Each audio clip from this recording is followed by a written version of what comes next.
The views and opinions expressed in the following program are those of the hosts and guests, and not necessarily those of the staff and management of WWDB-TV.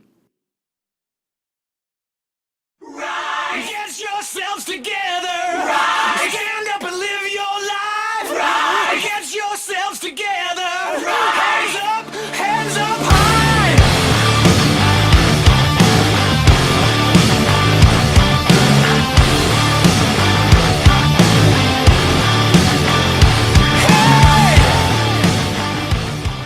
It's kind of a trick. That's the first thing I wait for. I wait for them to where they're going to sit. Because I got two separate chairs and a couch. So I see where they go. And you can read a person too by what I like to do to people to see how trusting they are or not trusting is I keep stepping closer to them. And if they move away from me, I'm like, oh, they're really uncomfortable with space. And you do that sometimes. I'll get up next to you and you'll back up a step or two. And I'm like, what's up, Joe? Space. So you don't like your personal space invaded. And Well, yet it's not conscious. Well, it It just is. kinda happens. Well, no, it isn't conscious. I know you don't know you're doing it. But we just want to take a moment to thank Jay Jung from City Athletic Club for sponsoring our Rise Above show. City Athletic Club is located on Sahara Avenue, and it's a semi-private club, and it's very nice inside.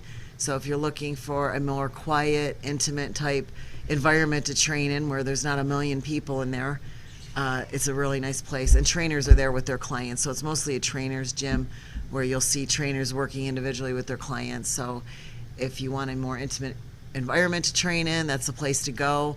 Joe's a trainer over there, personal trainer. He's been a trainer for over 30 years. And he does diet, contest prep, anywhere from the beginning client all the way to, people that want to compete or they've been working out for a long time. He's also a marriage and family counselor. He just got his license last month. He passed, so he's officially licensed by the state of Nevada. So if you're looking for a family counselor for marriage, your children, family, things like that you're having problems with, you can always look him up on the internet. It's josephperoni.com, and that's his website, which showcases the counseling end of things, his personal training business, and himself. You can reach him there.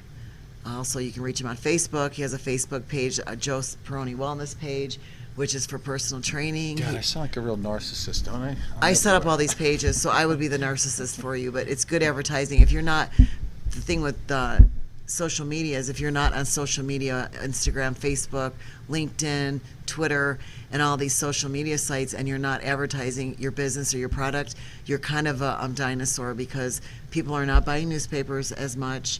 Magazines, we're trying to recycle, so people really don't. I don't take the time to look in a book for what a service I need. I go to Google. I go on my phone, and I type in a service that I'm looking for, and all these names will come up.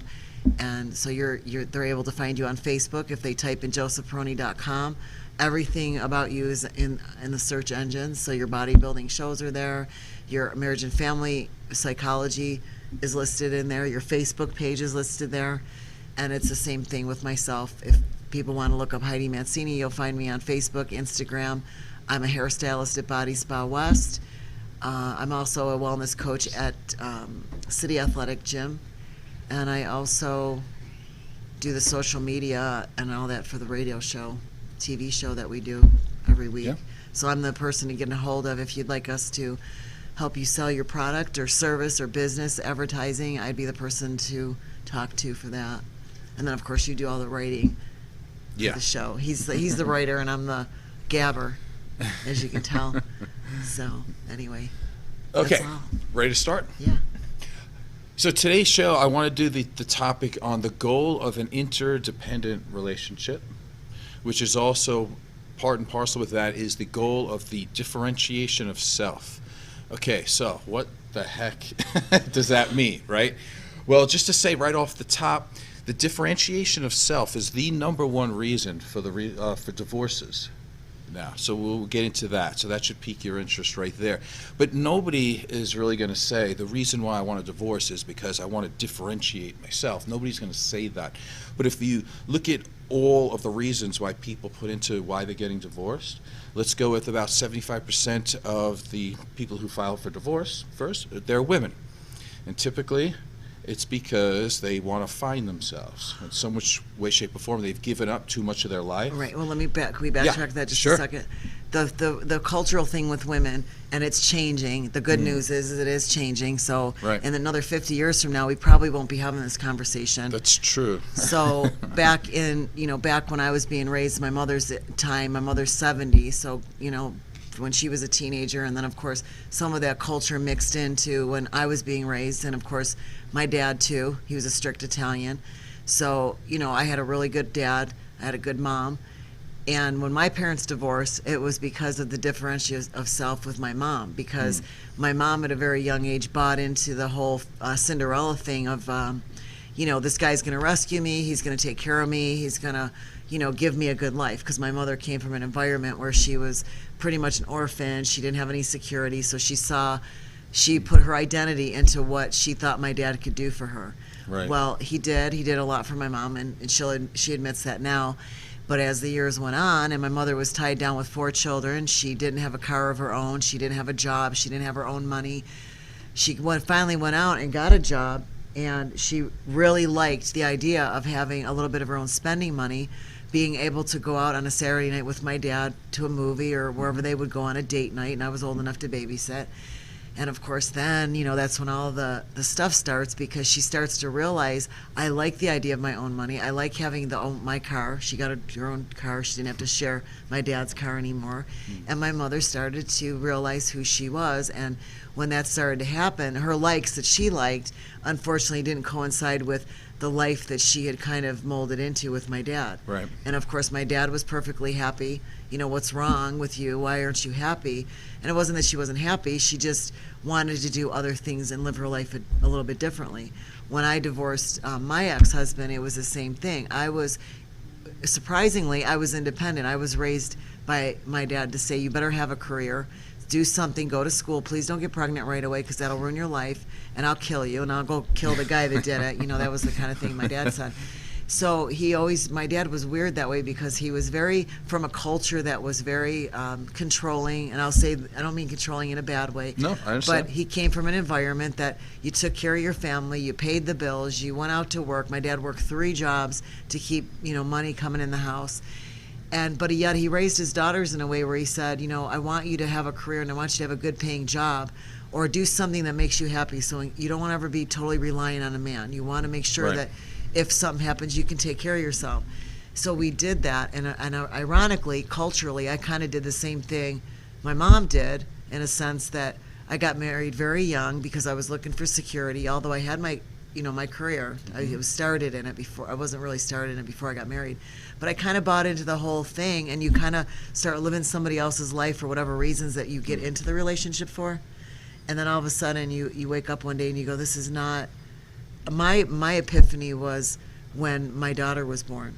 I was 30 years old and I had this baby, and all of a sudden I grew up. It was like overnight I went, I'm responsible for a human being, and how I live and how I conduct myself is going to affect this child. It's not just about me and him anymore. And then as I started to just get more mature, Right. I just grew away from him. And they don't call it they don't call it differential of self.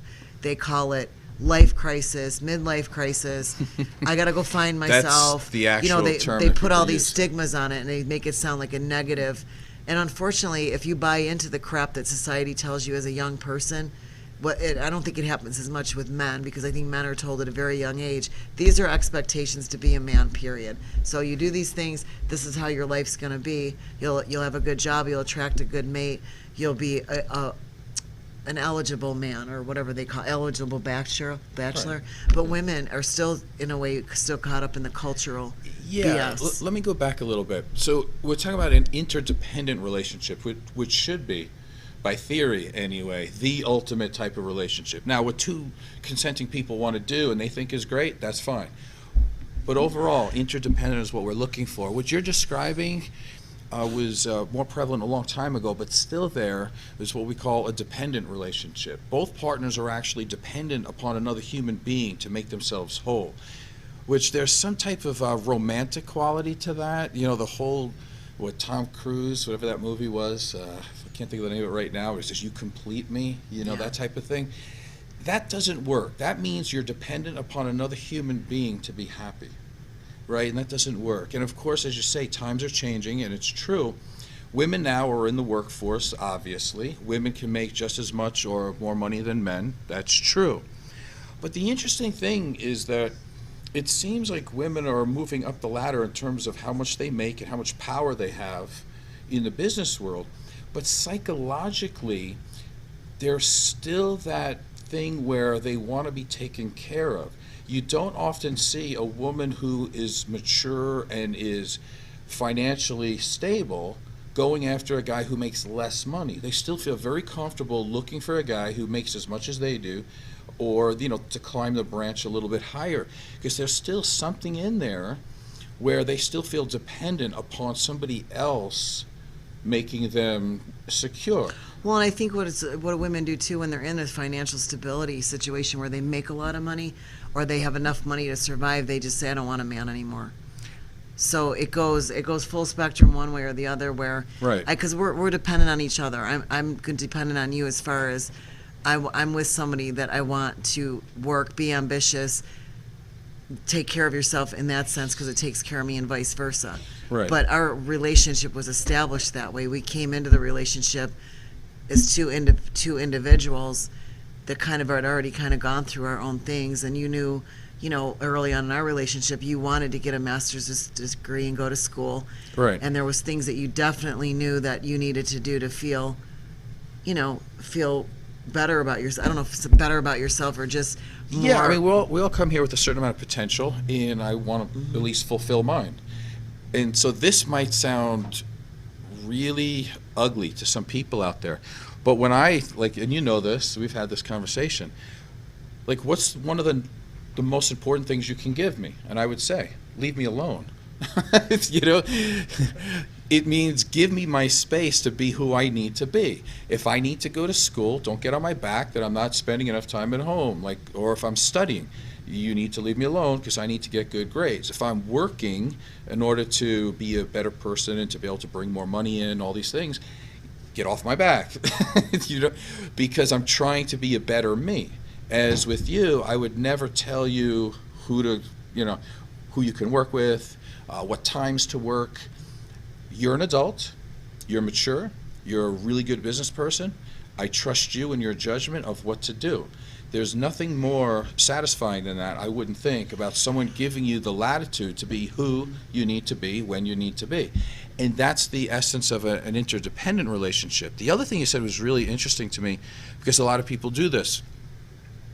They start off being dependent upon somebody, and then they start to do a little better financially. And then they have this attitude. And again, most of psychology is about 80-85% is based on the feminine thought, because they're selling it to women because women buy it. And so, of course, you're not going to make the therapies masculine because it's not going to attract the woman, and you're not going to make any money. So here's an example.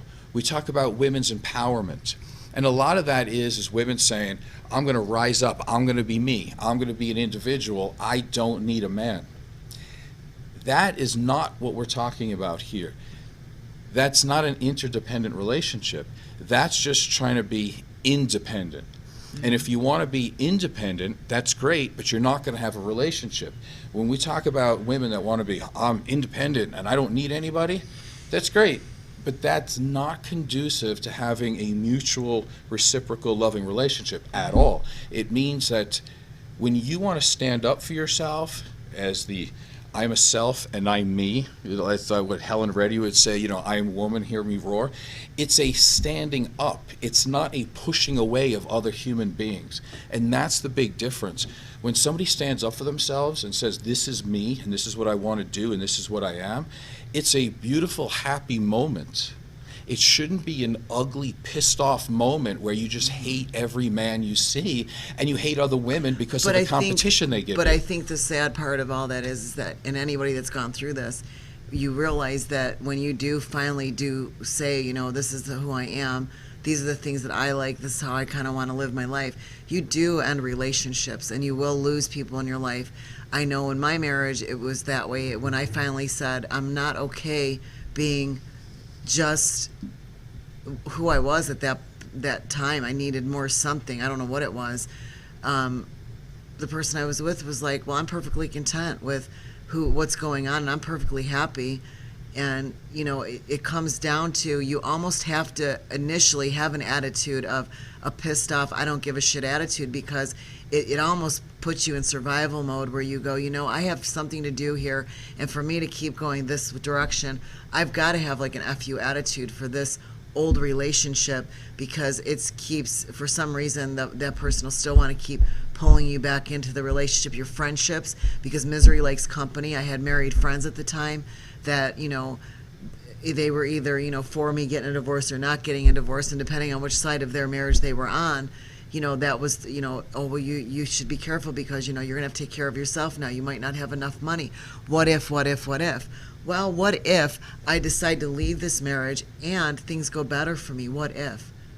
Or what if I stay and I know what I had. I mean, I already knew what I had, and I knew it wasn't going to really change. So I said, well, I can stay in it and be content and try and do my own thing. But I think the girls that are, the generation of women that are coming up now, I don't know if I'll be alive to see it. I can maybe see it in my daughter a little bit, because I kind of raised her, shouldn't say a kind of, I had a F-you attitude in a sense, to say, you know, I want you to take care of yourself, and I want you to be a loving person, and I want you to have somebody in your life, but the main thing for you to do is to always put yourself first. And I didn't mean that in a narcissistic way. I meant, because she doesn't have any brothers or sisters either, so Ava's pretty much alone in the world, so she's going to have to extend herself to friendships and maybe external family people that are in her life.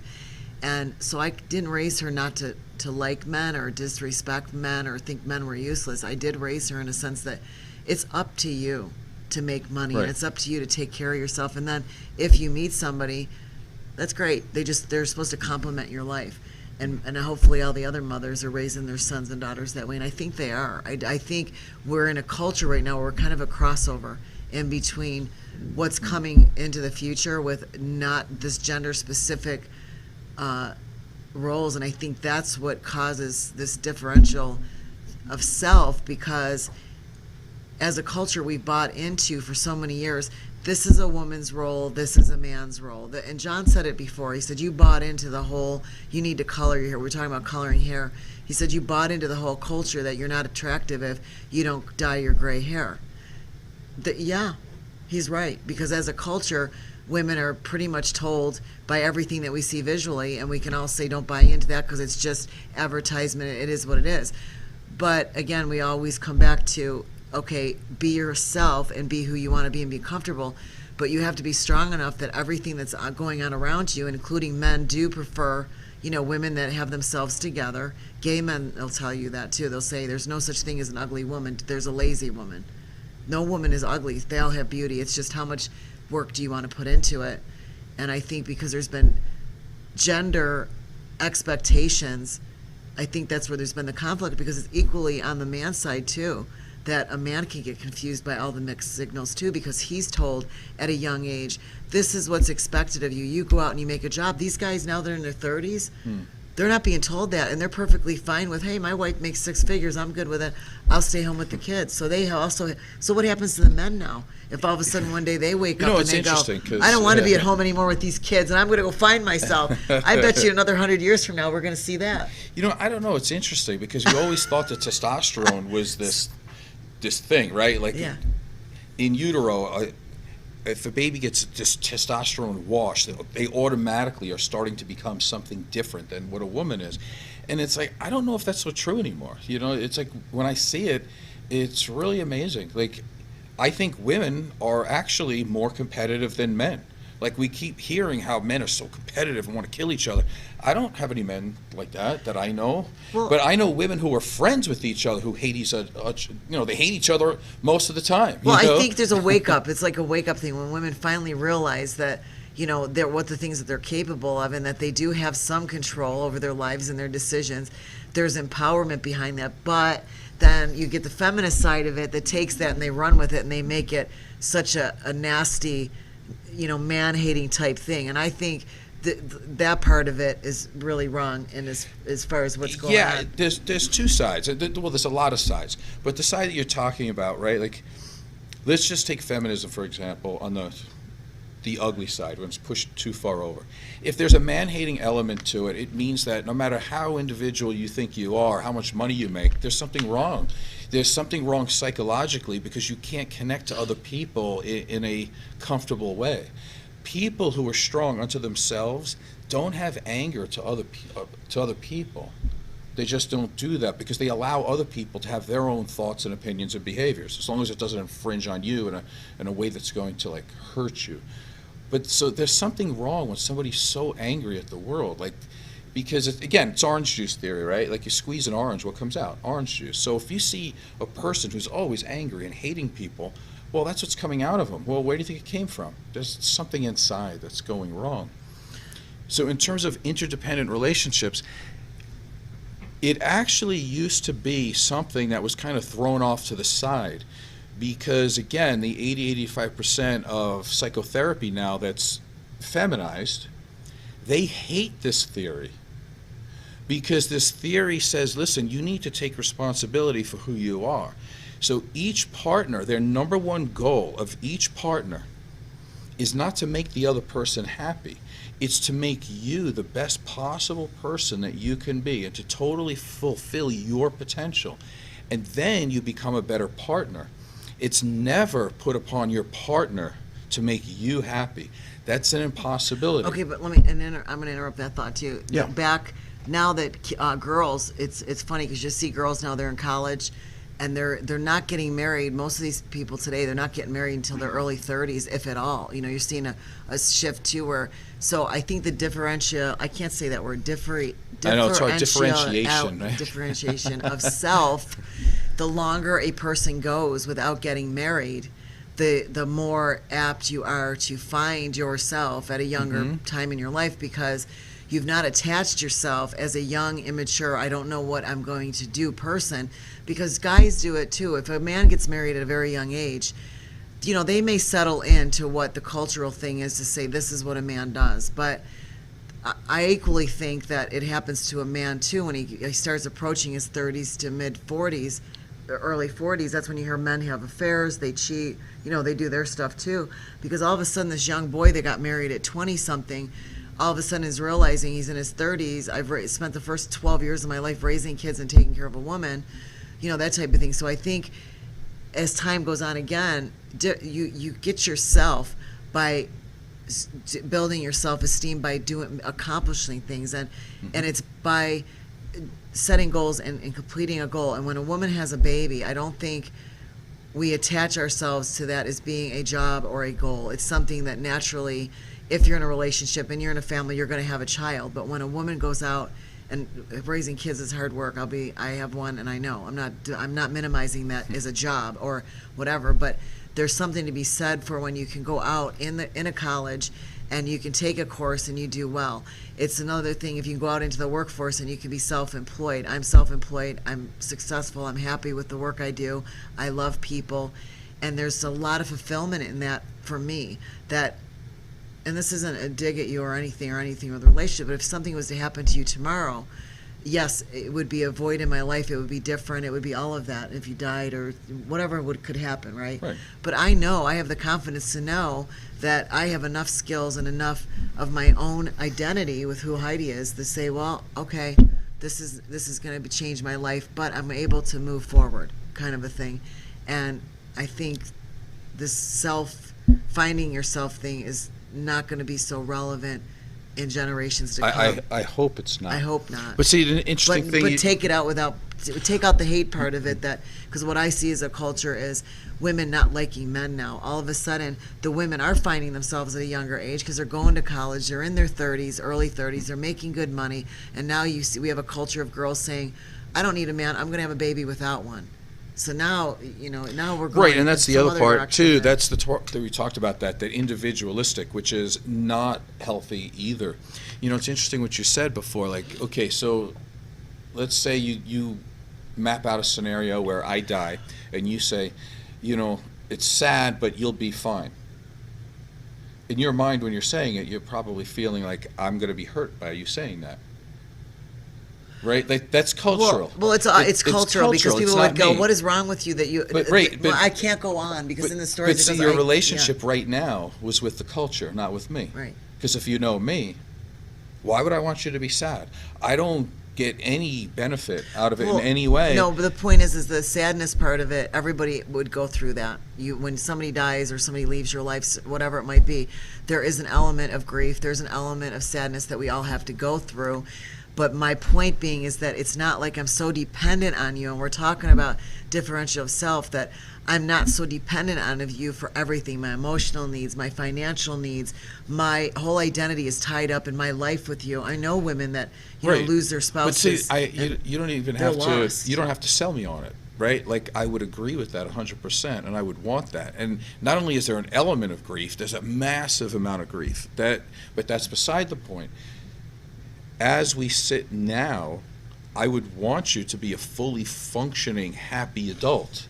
Like there are people out there that actually don't want their partners to be happy and fully functional adults.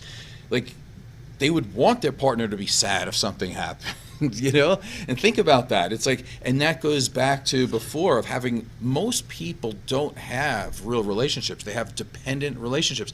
And I don't mean just to say women are like that. Men are like that too. Men are just as much like that. Because you see, when a woman dies, men are like 7 times more likely to commit suicide than a woman. So think about that. So if there's any man going, yeah, I'm fully functional, I'm totally happy, I know, life, and I have great self-esteem. Right, until your wife dies, and then most of the time you're the one who's going to be killing yourself. So again, that would be a dependent relationship. But then when you lose something, you realize, oh my God, like half my life's gone. It should never be like that.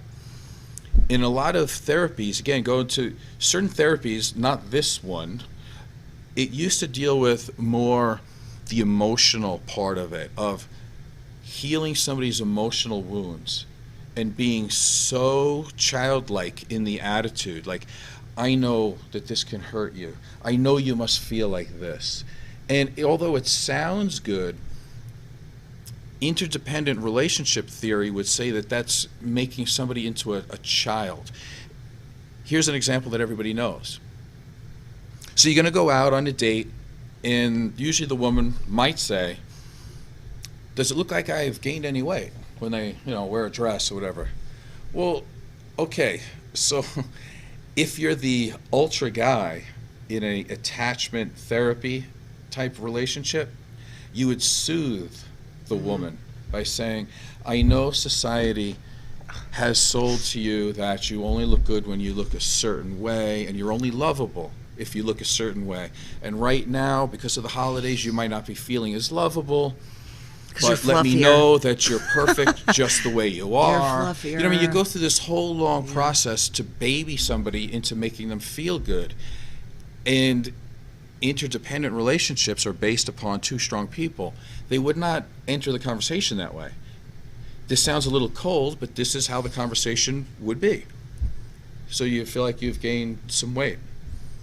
Well, I don't know. What do you think? Well, I don't know. I bought a scale. Step on the scale, and you can tell me if you've gained weight. But, there is a factual thing here. There's a reasonable way to look at this, right? Like, if you've gained 3 pounds, guess what? You've gained 3 pounds. So what happens is, if you put somebody in the position of saying, no, it looks like you've lost weight, and then this person gets on the scale, they know that their partner's a liar. So we're already not being authentic. So what we really get into it is, why would one person ask another person, did I lose weight, if they know that they didn't? Because now they're putting the other person on the hook for lying and saying, listen, the only way I can be happy right now is if you lie to me. And that's not a good basis for a relationship. Lying. I get what you're saying. I think it's almost like you're they might be looking for validation, or the fact that, let me make sure that you still like me, although, it's no different if somebody has an accident, right? And say they have they got hurt and they have scars or whatever, and you say to your partner, do you think I look different because I have these scars all over my body? I personally think that in a situation like that, if somebody was to say, well, look at yourself in the mirror and tell me what you see, I think that lacks empathy, and I think they're okay. And I'm not saying what you just said was wrong, but I think what the other person is trying to do is to make sure they're still lovable, even Right. though there might be an element of them that might they know is different. No, listen, you know? I agree with you, but what I'm doing is I'm just putting front and center today a type of theory. I'm not saying it's 100% right, and I'm not saying I agree with it 100%. I do agree with it mostly. What this theorist would say, and I keep forgetting his name, David Schnock. That's how you pronounce like Schnock. Schnocker. That's how you, that's how you pronounce his name. But he has what he's called crucible theory. In other words, you're going to get in there and you're going to face the facts. He talks about empathy, and it's like, okay, let's say I'm trying to get you to validate me, right? And I want to say something to you, and you think it's the dumbest thing you've ever heard. And you could say to me, listen, Joe, that was awesome, if you thought it was. Or you could say, I don't really understand, and that sounds kind of not, I don't really get it. Well, either way, you were honest, and if I'm an adult, I should be able to say, okay, I can validate myself. I feel good about myself that I told you the truth and I didn't lie. And you don't have to validate me. There's a reason. Because I'm not the same age as you. I'm not the same sex as you. We've not had many of the same experiences. We had different parents. We grew up in different places. So it's totally normal for you not to be able to truly and totally understand me. Right. And that's what an adult would say. And that's what he talks about, to be able to be truly honest in the presence of another, to know that you can look somebody in the eye and be totally loving and caring and not change them. Well, the thing is understanding each other too, as far as like when I get tweaked about women's issues, and I'll admit this, when I get tweaked and I hear a man saying things about women, I get tweaked. And the reason I get tweaked, and I have to check what are they saying? myself on that, is because the first thought that comes to my head is, you're not a woman and you've never lived in a woman's body. So I remember going to a doctor years ago, and I was going to get a pap smear, and he said, "Oh, honey, I know how that feels." I go, "You fucking kidding?" I didn't say the F word. I looked up at him, and I got, your legs are in the stirrups, and I kind of looked up, and I go, "You did not just tell me you know how that feels, right?" So my point is that really, he says, oh, honey. Not only did he not say my name, he said, even better. It gets better. He goes, "Honey, I know exactly what you felt, right?" It was when I had my daughter. And I said, "You're kidding me, right? There's no way you know how that feels." So to me, that's a lie. It's not a that's truth. a weird relationship. Where but if he would have said to me, "I don't know how that feels because I'm a guy, I'm a man, I'm a male, I'm your doctor, whatever. I don't know how that feels." I could only imagine, or something. But to have and those are things, and when men will say, well, women should act a certain way, or just certain things, like when I hear, even with politics right now, when guys will say things like about abortion and things, I don't care, honestly, what people do 90% of the time. I think I should have a right to do what I want with my body, my life, whatever. But when I hear a man go, well, I think women shouldn't be allowed to get an abortion, really? Well, you're the one that 90% of the time you guys get women pregnant and you're gone. Or the women are raising their children by themselves. So I don't have That a lot happens. when I hear that, I go, oh, Yeah. and I have to catch myself and go, don't go crazy on this guy, because he has his own thought. I get it. But when you're talking to me as far as how a female feels, and I don't know how it feels to be a guy to have to be Mr. I got to make all the money all the time and be responsible. And you know what? I don't know how that feels. Yeah, but you want to know what? You'll never know. No. And that's okay. And I don't want to know. But that's okay. Do you know what it's like? When women say, I want to come back and be a man, I'm like, I don't want the responsibility of having to make money, have all that. Because at the end of the day, even in our relationship, there's a certain amount of me that I probably depend on you more, which I probably shouldn't do because we're talking about that today, that I depend on you to keep the house going and keep a job and keep my lifestyle, at least what we've established. And you know what you forget sometimes? Together, you know? And you know what you forget sometimes? What? That I'm a human being. Right. Just because I have testosterone doesn't mean that I have the answers automatically. Right. And I do as a assume man, that I have to act sometimes. like I do. But Joe knows the answers to everything. He knows it all. Yeah, sure. It's like, but here's something interesting, right? Like, just going back and forth a little bit about this, is that you can have a really caring, loving relationship with somebody and not have any idea how they feel. Like, that's odd. Like, again, in feminine type of therapy, it's like, okay, I have to know exactly. You need to tell me everything. No, you don't, and you never will know. Here's something, and I hear this. I actually don't have this conversation with people. The one I'll just bring up now. Most people don't want to talk about it because they don't really want to look at the situation. But it seems like a lot of women are very, very concerned about their attractiveness and are they good in bed, this type of thing. Can they attract a man? It's you read Cosmo, and it's like 85 ways to please a man. Listen, you're making a lot of drama out of nothing. Listen, because by the time a man or boy is 12 years old, you know, it's like you could rub up against a flat surface for like 30 seconds and be done. Like, listen, you're trying to make a huge, massive, like, thing to be like, oh my God, I learned trigonometry. It doesn't take anything to get a guy off. Let's stop here's acting like. Here's the 3 F's. I got 3 F's for you. It's friend, feed, and fuck. Those are the 3 things that most men, they want a friend. Yeah. They want to be fed. Yeah. And it could be fed food, it could be fed Yeah. emotionally, and they want sex. Right. That's it. I mean, you hear that all the time. We read And you it, want to know something even and we go, interesting? really? There's not more to it than that? No, gotta be there's more to not. it than that. And so when you have 75% of So the it's divorces gotta be started more. by women, you go, It's like, you know, it's like when a woman says, I don't understand a man. It's like, that's because you're trying to make him a woman. You know, it's like we don't have to talk about our stuff all the time because if we did, you know, it's, first of all, we want action. Like, here's something that you might not think of, and like, don't give it away to the audience, right? won't. Like, I'm promise. sure I've said this to you before, and I know I have, but act like it's the first time. okay.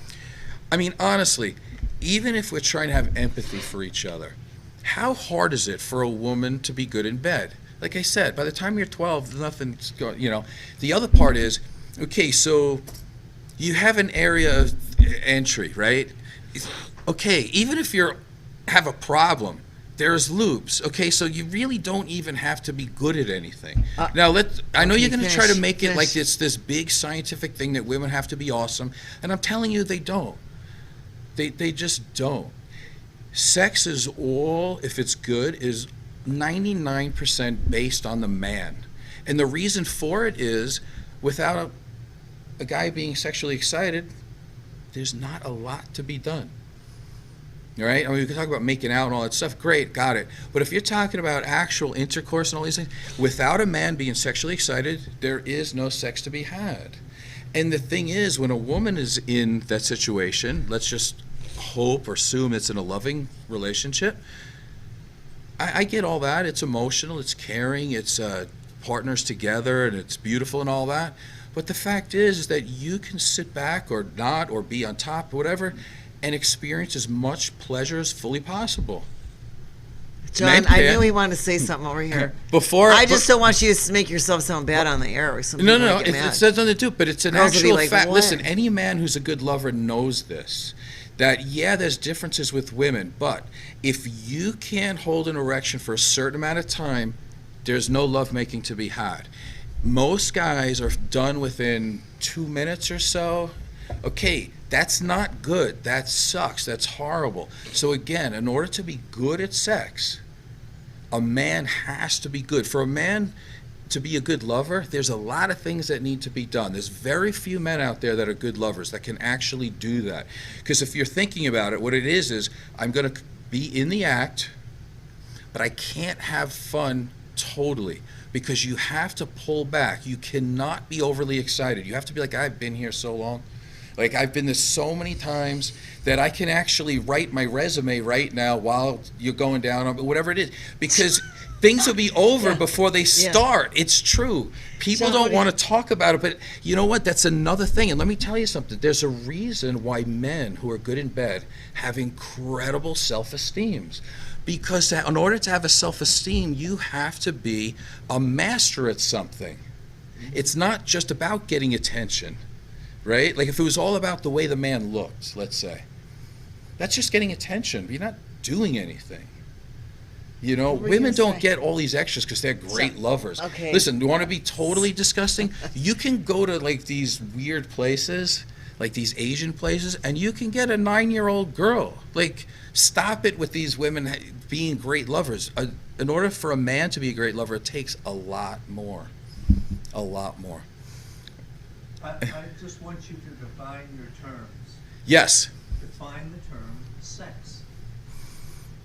In that particular thing, I would say more towards intercourse. Okay. And Yeah. That's because you keep saying sex. Right. But what you're really talking about is intercourse. Absolutely. Okay. Yeah. No, I mean, Because no, that's a good define. That's why I said sex kissing does and not stuff like that. always include intercourse. No, that's true. Absolutely true. Just wanted to- Yeah, but you know what? It's really interesting because society has this thing that men are like oversexed and all this.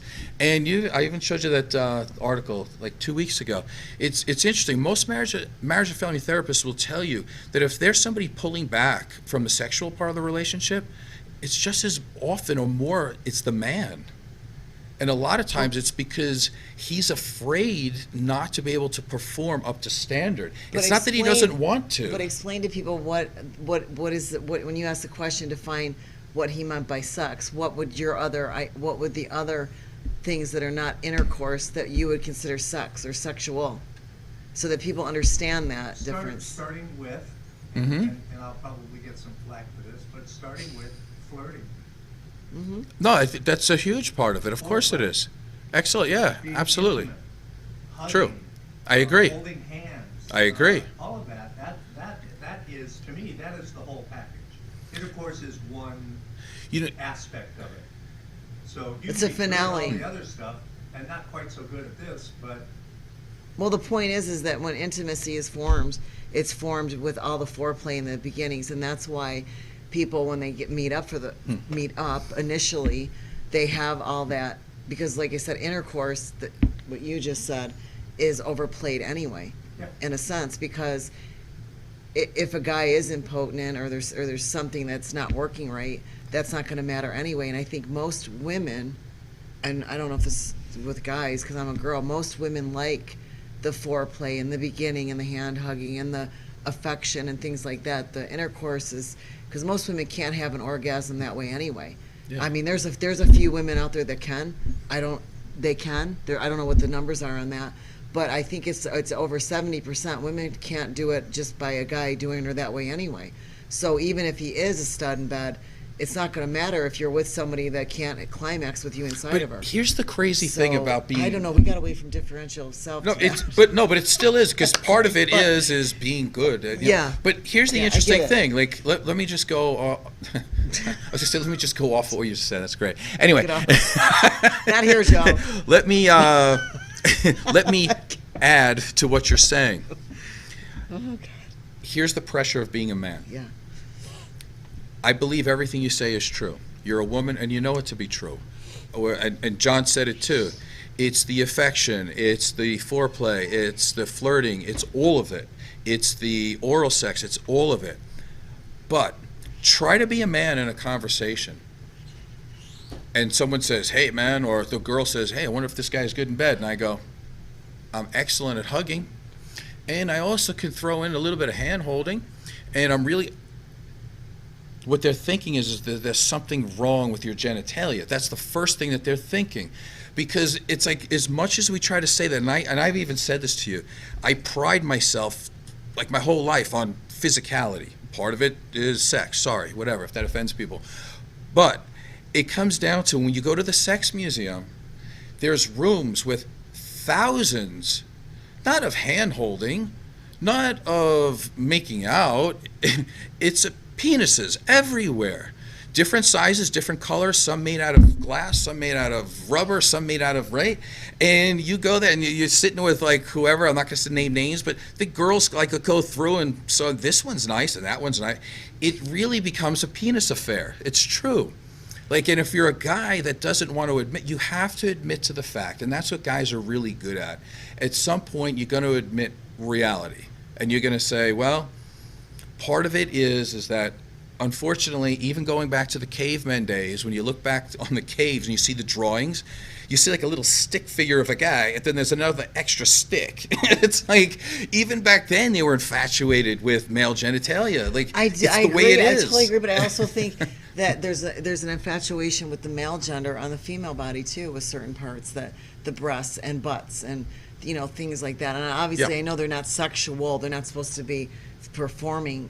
They're whatever you want to call it. The breasts are not performing sex and that. But I think that over the years too, I mean, maybe the penis for the woman has been the what would you call that? Phallic, you know, It's something. a sense of But power, like I without even say, like even as visually a, speaking, with men too, breasts and a woman's boobies and stuff have always been kind of like a thing for guys too. And when we talk about implants for women, you know, one of the reasons women have felt insecure over their lifetimes, and again, it's cultural, and we can blame culture for it, but women have felt that they're not good enough if they're not big enough, because when we look at adult entertainment, all the women in those films are endowed. Very rarely do you see one that's flat-chested. So and here's the part where I would say to you, I don't know what that feels like, because most men that I know, listen, they're just happy to have a topless girl near them. Like, it doesn't matter size. We could care less.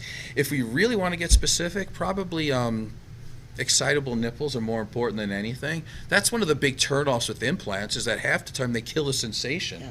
Like, that's a destroyer for men. It's like men want to know that they're actually in the room, you know, creating something. You're like, Yeah. and nothing happens. It's like, oh, well, all right. It's like, It's like a okay. dead piece of meat. Anyway, okay, so the reason why we got into that. It's like, there's a reason. Yeah. So I don't have to know what it's like to be a woman. And you never have to know what it's like to have the pressure to be a man. You don't have to know that to have a good relationship. And that's the thing. So your job is to be the best woman you can. And my job is to be the best man I can. And that's the interdependent relationship, tying it back to that. Right. Now, if you want to get super specific about the differentiation of self, it really comes down to two major things. Number one, a clear sense of self. Know who you are. Know where you start and where you end, and where somebody else starts and ends. And I'll get back to that in a second. The other part is, do you know the difference between your feeling and a thought? You have to be able to separate those, because one puts you in reality of what's going on, and the other one are just feelings.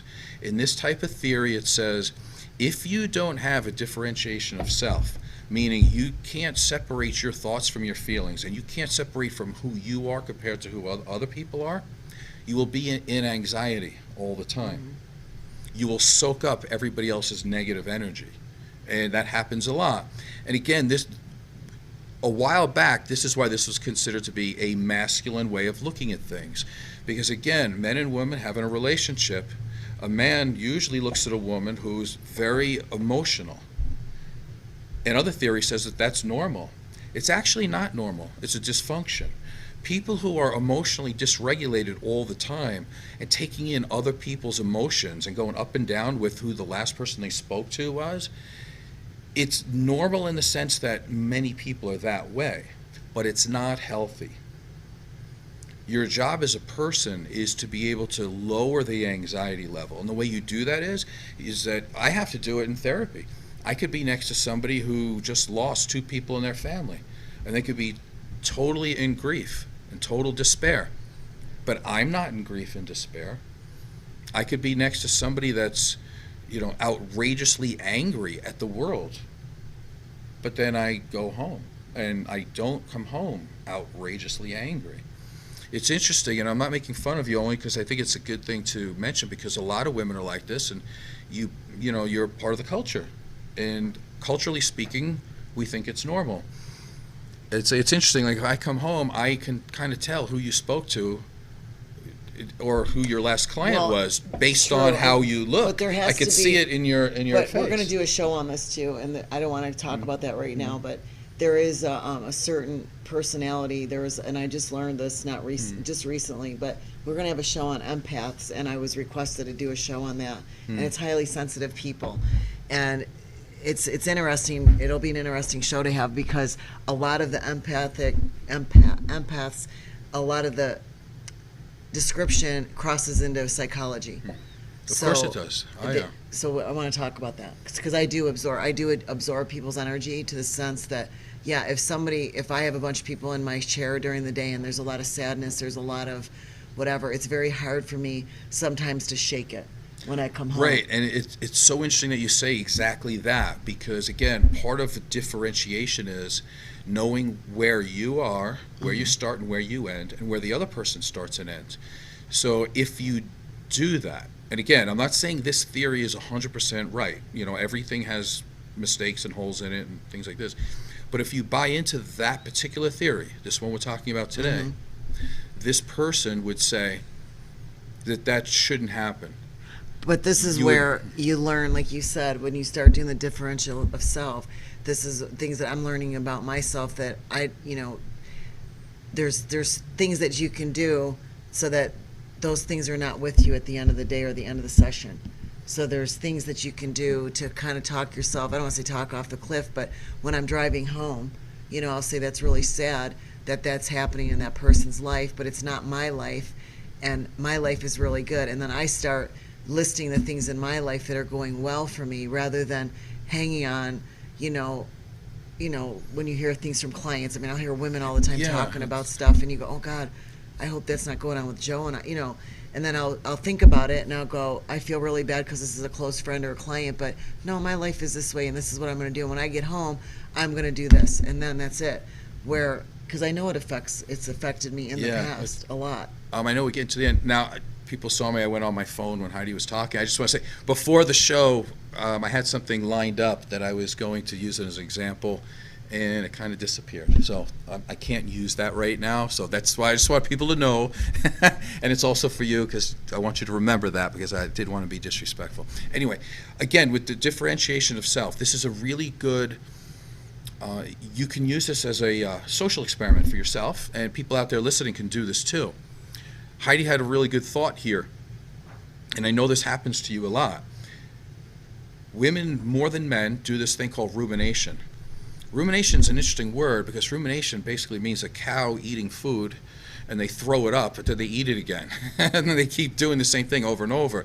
I know it sounds really disgusting, but rumination in psychology is the same thought revolving in the head over and over and over. And it's usually something negative. It's never something happy. And when you get a bunch of people together that are doing this, it all becomes negative, and then they all start disrespecting their boyfriends and their husbands and their dads or whoever they're talking about, and it becomes very negative, and it goes along. Now a woman there can't be authentic because she wants to fit in, so she has to say something negative about her husband. Now, it's interesting what you say, because sometimes you do what? You throw a monkey wrench in, right? And it's really interesting when you get strong enough to say, hold it, differentiation of self, I'm feeling good. You say something positive, and it changes all of the people in that particular group, does it not? Mm-hmm. So tell me what that's like. Like, you're actually doing a social experiment, and it actually works. Well, yeah, I mean, you can feed the negativity, or you can change the subject, or you can agree to disagree. I mean, I've been in situations where I've said, I don't really want to discuss that right now because I don't have the same opinion of you. And all of a sudden, everybody's quiet and everybody goes on to something else. Or I've been in a conversation with women that have been carrying on about something, and I'll be like, you know what? I don't agree that that's true. I think that you have a responsibility in that. And what is your responsibility? Where's your part in it? And all of a sudden, everybody's like, okay, no. And then we start talking about something else. So at any given time, anybody can change the way a conversation is going. Yeah, we're going to need to do like a lot more shows on this, because I think we got through like 1 page of my notes, and I've got 10. John, how much time do we have? 1 minute. Okay, let me just finish with this. It's kind of like a teaser, or you can look at this to say, okay, what are we really talking about here specifically? This is from the Passionate Marriage. Again, this is a model you can use. It's not to perfection, and there's always other thoughts. Here's number 1, and what you would do is with people is to try to get them to be strong as individuals. Let me go down the list. Number 1, stop blaming your partner. It only makes you feel and sound like a helpless victim. When you eliminate blaming as a way of being, many new ones will open, and you'll start putting attention on yourself where it will do the most good. So that's in that one. The other one, stop taking your partner's reactions personally. Everybody has a right to their feelings, reactions, and judgments. Know that they're all filtered through their own baggage. Always keep your own view of yourself as the most important. And it's always true that listening to your partner can give you insights. Again, listen to your partner. Stop badgering and nudging and nagging and telling them what to here's do the other and how to part do of all it. that. You can apply that into the workforce and your other friendships and relationships too.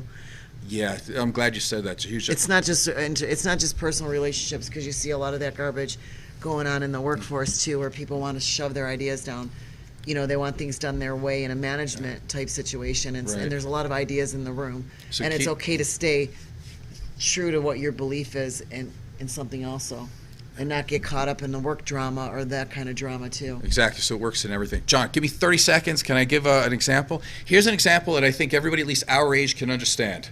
All right, let's take the Beatles, for example, okay? We're talking about relationships here and business at the same time. You get Ringo Starr, he's the drummer. That's what he does. Be the best drummer you can. Don't try to write the songs and don't try to sing. You've got Paul McCartney for that. Paul McCartney's not worried about hitting the little cymbal and doing the drum beats. He's got no part of that. But you know what? They're both together and tight and creating something great. But stop stepping on your partner. Let them be who they're going to be. And your job is to be the best you can be. When we bring that together, then we've got some good stuff going on. All right, this has been the Rise Above Show. I am Joe Peroni. I'm Heidi Mancini. Have a good weekend.